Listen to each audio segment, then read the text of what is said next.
Hi there, I'm Clarence Waldron. Welcome back to Black Muse. Tonight's guest, tonight's guest is a true Black History Month hero. Her name is Dyana Williams, and she is the mother of Black Music Month. She's the co-founder, but we call her the mother of Black Music Month. She loves Black music. She loves our culture. She does whatever she needs to do to celebrate it at all times. She's a well-known radio personality, and she's also the CEO of Influence Entertainment, a media consulting company there in Philadelphia, I believe. So let me stop now. Let's hear from Miss Williams, y'all. Hey. Only thing you left out of my bio, Clarence, is a longtime admirer of your work. Oh, I am very clear who you are when we talk about the deans of journalism and specifically in the realm of Black culture. You rate very, very high. I grew up on you. It's as simple as that. So I am honored, grateful to share this time and space with you and your audience. I am speechless. I don't know what to say. How about But I this? tell you that all Thank the you. time. I tell Yes, you thank that you. privately. You do, you do, you do. Well, Years and years and years. thank you. And girling. Yes, indeed. Well, let's dig right in here. So, you are the mother of Black Music Month. Tell us how that got started back in 1979, I believe. Tell us the history of that. Well, Clarence, brevity is not my strength, but I will do my best. Okay, that's Credit fine. goes to my ex, Kenny Gamble. We were a couple at the time, and Gamble was then, as he still is, a servant of the community. I would best describe him as a term I heard the other day, creativity, commerce, and community. And it really, really, those are the three pillars of what he represents in his life. And because we were a couple, we had a family, we had three children, I was right there, lockstep with him. I grew up in the Bronx and Harlem. I grew up in a cultural mecca for Black people. I literally grew up in West Harlem. So my experience as a young woman was going to the Apollo Theater, Mount Morris Park, Jazzmobile program with Dr. Billy Taylor. I studied with the great jazz musician Jimmy Heath. So my upbringing just prepared me for the absorption of Black culture, specifically as it relates to Black music. I love dance, I love art, I love literature, all components. But my lane, music. And so I was with one of the great songwriters and producers and cultural architects of the 20th century, period. Drop the mic. Kenny Gamble in Philadelphia International Records with his incredible roster of the OJs, Harold Melvin and the Blue Notes, Teddy Pendergrass came out as a solo singer, Jean Carn, the Three Degrees, the Jones Girls, McFadden and Whitehead, Mother, Father, Sister, Brother, MFSB, Dexter Wansell, Linda Creed, Tom Bell. Classic music that 50 years after many of these songs were written and recorded, still are relevant. But Kenny Gamble, I wanted to give him his props. And also broadcaster Ed Wright. He was the head of NATRA, the National Association of Television and Radio Artists. So the combination of us put it together under the auspices of the Black Music Association, which again, credit goes to Kenny Gamble for having the thought to create an organization very similar to what the Country Music Association was when he went to Nashville for the first time. He was like, oh, we need to get together. We need to take all these different puzzle pieces and assemble them because we, Clarence, as you well know, we're the flavor. We are the flavor. Fashion, language, Right. sports, Yeah. academia, name Mm. it. We excel in these areas. We're known best for entertainment, but let's remember the movie Hidden Figures. Black women, Black Scientist, Mm, female scientist. We just saw Tyler Perry's new movie about a squadron of Black women who love that helped film. deliver, right? Yes, With yes, love Kerry Washington. I mean, we yes. excel. And if we didn't have a foot on our neck, we would go even further. Hmm. But I digress. So that's the origins of Black Music Month started with Kenny Gamble in the late 70s. It was declared as such by President Jimmy Carter, who transitioned recently, on the South Lawn of the White House, June 7th, 1979. So, in the annals of American history, her story, Jimmy Carter was the first American president to declare it at the encouragement of Clarence Avant, who you knew, Kenny Gamble, LeBaron Taylor, some pretty dynamic men and women. So, yeah, but I went to Congress many years later and got it super official because Jimmy Carter did not sign the presidential proclamation that day. And it wasn't until 2000 when I petitioned Congress and I got President Clinton, Bill Clinton, to sign the presidential proclamation. And every month since then, there's been the declaration by an American president to acknowledge the contributions economically of billions of dollars and the influence that we were just talking about on culture. When President Barack Obama got into the White House, somehow or another the name changed. And I was very unhappy about the change because they changed it to African American Appreciation Music Month. I don't even have the title right, but I spent 8 years petitioning the Obama administration to restore the name to what you, Clarence, called it all your many years at Johnson Publishing, me and others, the founders. And thank goodness it was the Biden administration where I was successful in getting President Biden to once again refer to it in its proper name as Black Music Month. Absolutely. Yes. Absolutely. So long story Yeah. on the origin of it. But we're Yeah. now coming up, this year will be, I want to say 46 years, 46. Yeah. 47. Yeah, it's coming up, I Yeah. think, on the 47th year. Right. Right. Can you recall any of the Black entertainers who were there in 1979 at the White House? Because I'm sure everybody was there, but any names? Great question, Clarence. It was a who's who was hot at that time. Now, there were performances for Mrs. Carter and President Carter and the guest. And the guest, oh my gosh. Ooh, okay. So I'll tell you who the performers were that day. Chuck Berry, Sarah Jordan Powell, Andre Crouch, Billy Eckstein, and Dexter Wansell and the MFSB Orchestra. So it was, and in the audience, Claudine White, Thelma Houston, Patti LaBelle, Billy Paul. I mean, the hotness of the time. When I saw Barry White, I was just like, oh, Barry, I got so much to give and to you, my dear, and I'm gonna love you. I mean, and I was on the radio. I must also add that as you introduced me, Clarence, I was on the radio. I had just left WBLS with Frankie Crocker. Frankie Crocker was there. So literally a who's who at record companies, radio, Georgie Woods, the guy with the goods, who was a well-known DJ in Philly at WDAS, was there. I mean, Loretta Adams, who owned a hot soul food restaurant and was also Gamble's mother.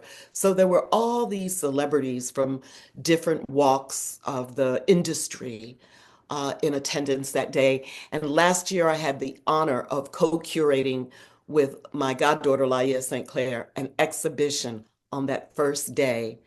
And that took place at the National Museum of African American Music in Nashville, Tennessee, where I am a proud founding board member of that museum. Yes. Yes. Name. Hmm. Wow. Okay. All right. So here we are now. And, June will be here in a minute. Yes, How sir. would you like us to celebrate Black Music Month? What things can we do? Should we do? Well, I want to mention that Black Music Month is a concentrated period of time for us to celebrate not just the artist, the songwriters, the producers, the engineers, the Clarence Waldrons, the Dyana Williams of the world, the DJs, the DJs that because remember, Clarence, in my day, a DJ was a radio personality. Now a DJ are the people who mix on the ones and twos. But any and everybody, Mhm. including, most importantly, the consumer, the almighty consumer who can make or break a record or career of an artist. And how we celebrate is going to hear live music, streaming or buying the music of your favorite artists, sitting with your grandchildren or your nieces or nephews and reading to them stories about black artists, great black artists, letting them hear the music of your time and that you love. And how about listening to the music that they like and love? So go to clubs, go to concerts, support your favorite artist and continue to generate because it's an economic entity as well as a spiritual gift given to us by Almighty God. And Black people, because everybody, all human beings have the gift of being able to make music. But our music, I am biased as an Afro-Latina woman. I've been to the continent, to the motherland many times. This is a rich music. It is a music that inspires other subgenres in Hawaii, in Cuba, in the Dominican Republic, in Puerto Rico, where my mother is from. You have the variations on the theme, but it originates on the continent of Africa and radiates throughout the world, from the North Pole to the South Pole. Black music has this very special, it's the melanin. Yes, there it is. There it is. It's the special sauce Hmm. that is admired by Mick Jagger and Eric Clapton and Joni Mitchell and name an artist. Many of them cite blues artists, jazz artists. And now, 50 years, now we're what, 52, 53 years of hip hop? When people, you remember, Clarence, you and I are grown enough to remember where a lot of people were like, oh, that music, what is it? What is going away? When is it going away? Because it just dominated R&B. But we see what happened. It was the birth of artists like Mary J. Blige, who blended genres in a Hmm. magnificent way, and others. So, yeah, Black Yeah. music is yeah, I love that title of mother and godmother. I take both because I literally, listen, this morning, D'Angelo called me this morning Oh. and I told him, oh, I can't wait for the weekend because I just bought two new books and I'm going to be in bed, phone off, and eyes glued to the page and read. Like, not little captions. I'm talking about a book. Okay. And Okay. the books that I am excited about reading, one is about Edmond Didi, who was a composer in the 1800s.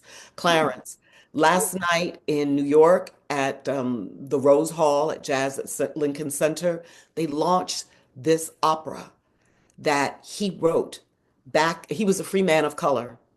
And but still racism, even for a free man or woman of color, it didn't matter. White people didn't care. Hmm. He booked up out of here and moved to Europe, like James Baldwin, like Josephine Baker, like so many artists that sought freedom from American racism, because there's European racism, as you and I well know. Yeah, we know about But that. for Yeah. some reason, they give a pass or it's a little lighter for creatives. So Baldwin was able to live there and to write. Josephine Baker was a superstar. We're talking about, when we talk about a Beyonce, Josephine Baker was the first international global superstar Absolutely was. and a woman who challenged racism, segregated audiences, and was punished for it here in the United States. Even Nina Simone moved to Europe. Tina Turner moved to Europe Very because true. they were appreciated. They were able to economically derive more money, income for their art, and were respected. We Mm, take our artists for granted here in the United States. mm, Black folks. Frankie Beverly just transitioned last year. I yes. can't tell you how many people. I was with Frankie because in Philadelphia, we named a street in his honor. And I was one of the ambassadors of that process. And I spent the day with him. And when I looked at the audience, I said, okay, now these people are his true diehard fans. But what about all the rest? He never won a Grammy until the other night. He received a Lifetime Achievement. Yes. Finally, Yes. finally, Yes. Yes. finally. But not in his lifetime. And that was a crime. But you know what? Frankie was fine not crossing over. He was fine being embraced by us principally. And Clarence, how many shows of Frankie Beverly have you seen in your life? It didn't matter. Always fresh show, always something different, always Frankie Beverly. You know what I mean?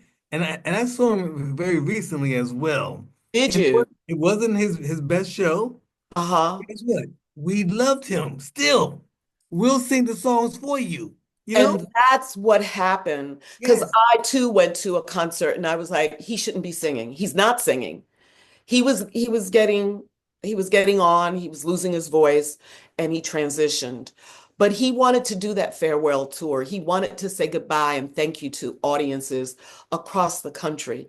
And you're right, Clarence. We sang for him. He didn't have to sing because we knew every word, every lyric to every song. We knew the melodies, we knew the breaks. We wore our white. Yep. Okay. Yep. Yep. Yep. Yep.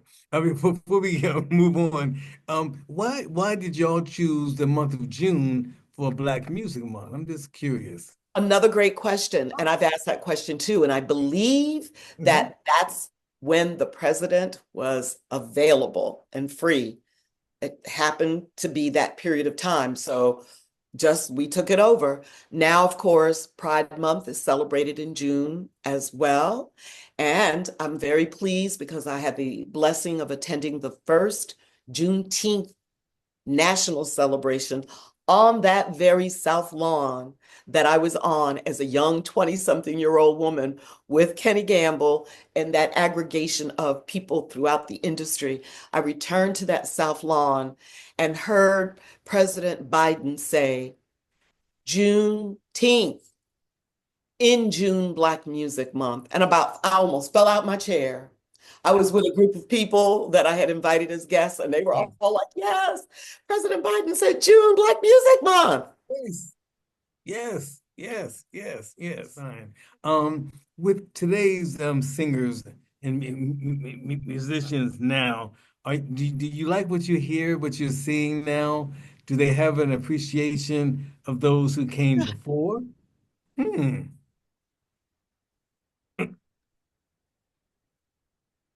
Yes, it's a mixed situation. I have often complained that so much of what I hear today, I wouldn't describe it as music. Then there are some incredibly gifted artists. There's an Esperanza Spalding who plays the bass and sings and is making great strides in BAM, Black American music, as Nicholas Payton refers to it. He doesn't like the term jazz, and I quite don't much like it either. Let's call it what it is. It's Black American music. You have artists like Layla Hathaway, Ledisi, great singers, talented, Gregory Porter, Doechii, who just won Best New Rap Artist in a category that had a bunch of established rap males, but Doechii won. You have Brittany Spencer, a country artist from Baltimore, who was on the Cowboy Carter album on that song Blackbird with several other um, female country artists. So, there are super talented people. I'm a huge fan of Leon Bridges. He's been out for a while. He's a very underrated, soulful singer. I don't want to categorize him as, Americana or blues or because he does it all, but I love Leon Bridges. So you have a cadre of super talented individuals, and then you have those that benefit from going in a studio with auto-tune. And I'm just saying, Okay. Okay. I'm just saying. Okay. So now, did you watch the Grammys? Of course, you did. I Beyond, was at the Grammys, oh, you were Clarence. there. You were there. I was like, I could throw a stone and it would hit the stage. I was at Oh, the Grammys. okay. I am a past president of the Philadelphia chapter of the Recording Academy, which is the entity, the umbrella of the Grammys. So I have been to many, but I did go this year and I was thoroughly pleased, especially when Beyonce received Album of the Year. This woman had more Grammys than just about anybody, but the one that eluded her, she got it. And a lot of people were very upset. And guess what? I was like, mm, mm, mm. Uh, they were, and you know what? She was slighted. She was snubbed by the Country Music Association. The CMAs did not nominate her for her album. Mhm. Yeah, But the Grammy is the biggest award it in still the is. music industry. It Yeah, eclipses any other award it in does. music. It Yeah, is the Grammy Award. yeah, And yeah. so it is a peer award. I voted for all those. I voted for Kendrick Lamar. I I knew voted that. for I knew Beyonce. that. I voted for Doechii. So I'm sitting there and one by one, and I saw a lot of disgruntled, unhappy, not so satisfied people. Well, well, hey, you know, you mentioned your three kids that you and Kenny Gamble had together. Have they shown any interest in music? Are they in music even now? The answer is yes, Clarence, and I must attribute the talent that they have to their daddy. I'm clear. I'm I'm very clear. Our daughter, her name is Princess Idea. Gamble gave Mhm, her that name. mhm. She's a singer-songwriter. People can find her music on all streaming platforms. Princess Idia Gamble. Her father produced her last album. Unfortunately, it came out in the pandemic and it was just really hard. But I love the album and she's on my playlist and I listen to IDIA. Our youngest son, Issa Saladin, was into music. He was a rapper. And he also contributed a song to Minister Farrakhan's album that Gamble produced. So our son transitioned 3 years ago, and our oldest son, Khalif, works with his father in his business with his publishing and running his real estate empire and all of his interest. Khalif, he is our oldest, and he is turning 49 this year. Yeah. Wow. And he's a videographer and a director. Okay. He Okay. got an IMDb. He has his own production company, and he's doing a documentary right now on Philadanco, which is our dance company. It's like Alvin Ailey, but Philadanco. And it's Yes. a resident company at the Kimmel Center at the Ensemble Arts. Wow. Yeah, grown kids. I'm a Yeah. grandpa. I have a 10-year-old grandson. His name is Luke. He is Okay. the actual star of the story. Kids used to be, not so much anymore. It's, Oh, it's the God. grandson for me and Oh, for Gamble. I mean, we're puddles with the little boy, and yeah. he's an incredible little boy. Just Mm. he has a wonderful mother, Dina Gamble, and he's intellectually astute. I play chess with him. Chess. He is a chess player. And let me tell you this, Clarence, this is like maybe 3 years ago. I was playing with him and he was whooping up on me. I never gave him breaks because he's very competitive. So I don't care that he was little and single digit. This boy was coming for me. Oh, I God. was playing chess with him, but his game had really stepped up. And I said to him, I said, Luke, are you watching YouTube tutorials? Because and he beat me. So later I said to his mother and his father, I was like, Luke beat me bad in chess. Is what? And his mother says, yeah, he's in the chess club. He stays after school. So when I got hold Mm. of that little boy, I said, why didn't you tell me you were in chess club? I knew something had changed. I knew something was different. Yeah. Yeah. Yeah, Yeah, yeah. yeah, If I was taking classes all the time, my game would step up too. right. Oh my Oh, goodness. you are funny. You are funny. I'm telling the truth. Yeah, yeah, yeah. I really have enjoyed this conversation. Um, Anything else that you want to share before we Oh close? my goodness, Clarence. Here you are continuing documenting. It's like the history makers, which I'm proud to be part of in Chicago, this Yes. repository of stories, of her stories and his stories. And they're so important. And you are such the right person to do it. I was telling somebody about you the other day, and I was Hmm. like, do your research. Do your research. We cannot forget people like you who paved the way. You helped to build the careers of so many artists by telling their stories. And that's just the truth because before the internet, before 50 zillion million channels, Yep, for yep. Black folks, our source of information was Jet and Ebony. There it is. And we got our fashion cues from Eunice Mm-hmm. Johnson and the fashion fair Mm-hmm. shows. Mm-hmm. Mm-hmm. We got our makeup before Rihanna, before any of that, Mrs. Johnson, fashion fair. So I pay homage. I remember the day that I went to the Johnson Publishing Building on Michigan Avenue. It was high cotton. It was a big deal. Yeah. High cotton. A Black man owned a building on Michigan Avenue, downtown Chicago. I was good friends with Deborah Crable, Oh, who okay. did the Ebony Jet Showcase Absolutely. Yes, yes. years. In fact, godmother to my son Saladin, who passed, Deborah. Oh, yeah. So yeah, great admiration for all of you guys, what you were doing. A friend of mine asked me, she said, did he have anything to do with the centerfold, the jet centerfold? I get That asked was that. Lamont. Wasn't that Lamont? Lamont, yes, yeah, yeah. Lamont McElroy. Macklemore, I think. Macklemore, part of Macklemore. the fifth dimension. Absolutely, He yes. was a photographer. Because everybody, you would get Jet Magazine. Okay. You'd go to men and women alike, okay, to Yeah, see the Jet. no, no. Yeah, classic. And I'm I well felt done. like I made it when Jet reported, because Jet Magazine reported my pregnancy when Kenny and I were having our first child. Yes, yes, yes, yes. And honey, you couldn't tell me a thing. I was in Jet Magazine. I was in Jet. I made Jet. Wow, wow. You have a lot of stories. My God. Mm, mm, You know who mm. was a good friend of mine, Clarence? Who's that? Who's that? Gordon Parks. Oh, really? Very good friend.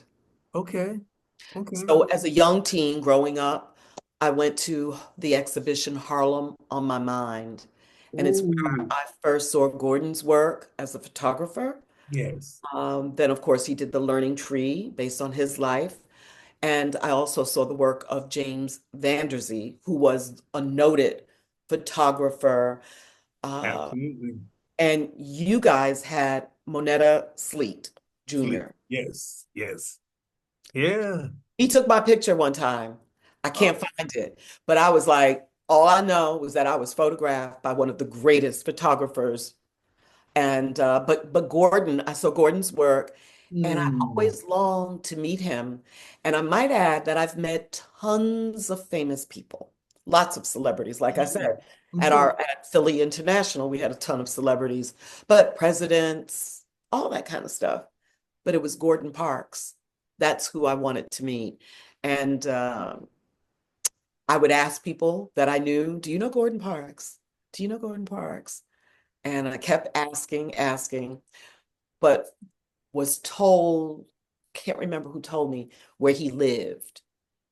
He lived Oh, in the UN Plaza oh, really? buildings over there near the UN. Yes, They were yes. facing the East River.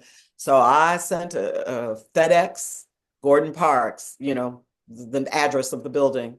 Mm, And I mm. kept writing. I was sending him music. I sent him CDs. And one day I got a call from his assistant. And she worked with him. Her name was Joanna Fiore.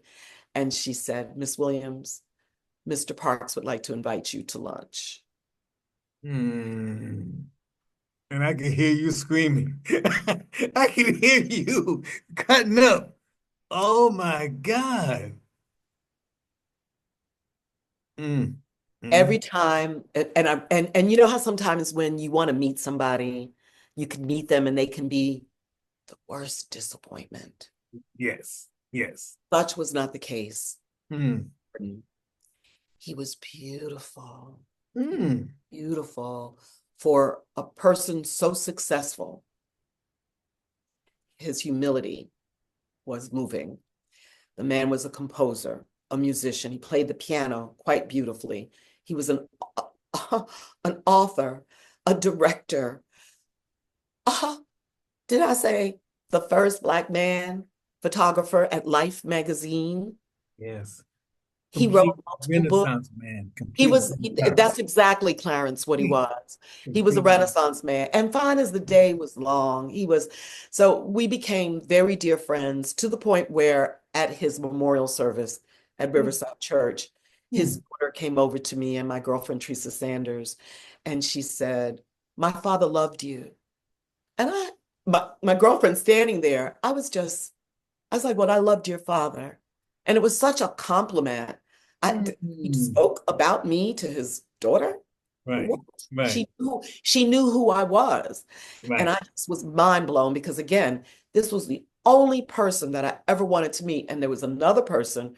Her birthday is today, and I gotta wish her happy birthday. Her name is Deborah Willis. Deborah just did a new book on Kamala Harris. She Oh, is she is the chair of the photography department at Tisch at NYU. She ooh. is a noted photo historian, specifically as it relates to Black photography. She's done a ton of books. I was trying to see if I have one here. I own most of her books, and I love her. And Deborah Willis. Only two, and it took me years to realize, it's like, wait, only two people I ever wanted to meet were photographers. But I met them. I befriended both of them. Gordon till his transition, Deborah still, and she's called on me. In fact, I'm moderating a panel Mm. with Deb Willis to talk about her new book. Oh, nice. Nice. So, full circle moment for me. So, you're a young girl and you admire these people, but then you become a contemporary or, I went to Gordon's house one time and he was writing a foreword for Life magazine for a book. And he was like, "Dyana, you're a great writer. Just you write it." I was like, "Boy, sit down and write that forward. Those people want you. They don't want me. They want you." But Mm. Shirley Horn, Here's to Life, was every time I went to visit Gordon, he would play that CD. That Yes, became nice. our song and our Mm. music. So yes, what I would say, Clarence, much like you, God has blessed me, is blessing me, and I am still living a very full, productive, stimulating, consequential experience as a human being. And as an Afro-Latina woman, I'm proud to represent for our culture. I love life. I love living. I'm present in every second, even when I'm down. Like I said, I mentioned my child passed a few years ago. Yes, yes, So there's sorrow in it, but his death made me want to live a fuller, more meaningful life. So yeah, life is good. I got it. Well, this has been a great conversation. One of my best conversations with you. It really has been good. This has been great. I've You, been running my mouth. yeah, but that's what we want you to do. That's what we want you to do. But so thank you for being here, for saying yes to the interview, and I called you, Yes. all of Quick that. yes. Yeah. Yes, Quick yes indeed. with admiration and joy. Seriously, Mm, really. And I love Black Muse. I love the title. I mean, yes. I really, because the people that you are speaking to and with are inspiring people. They Hmm. are people that other people want to hear their journeys. They're curious about their experiences, their connections, and I'm happy to be among them. So, to Howard, to you, to your team, Muchísimas gracias. Thank you for allowing me to shine as a Black muse because I call Will Downing. He'll tell you, Clarence. He'll tell you I'm one of his muses. Paul D'Angelo, he'll tell you I'm his too. He'll Okay. blame me. Okay. But listen, before we close, I want to give a quick shout out to Howard Sandifer and his wife, Darlene Sandifer. They are the founders of the Chicago West Community Music Center, a great school on the west side of Chicago. And this Hmm. whole video podcast was their idea. They said, let's Oh, have lively conversation with newsmakers and our friends. I said, okay. So I think that we just did that. I So think so. Check. check Check. it. Check. Check. Yeah. But Oh you're my the right person because you've been doing this all along. So this is the new way The new way, podcast, this absolutely. format, but you were doing it before. That's why I'm saying, you paved the way for the Cynthia Horners, the Jamie Foster Browns, for all the journalists that have come, you paved the way for them. And we just cannot forget your contribution. I stand, even though we're kind of same era and generation, but I still stand on your shoulders and the work that you've done and are doing. Just, I can't even speak. I'll just say again, thank you, thank you, thank you for the viewers who are listening right now and watching. Please click like and subscribe. We've got to Please, get the numbers up. Please click like and subscribe. And I'll see you next week. All righty. Black Muse with Clarence Waldron. My Yeah. pleasure.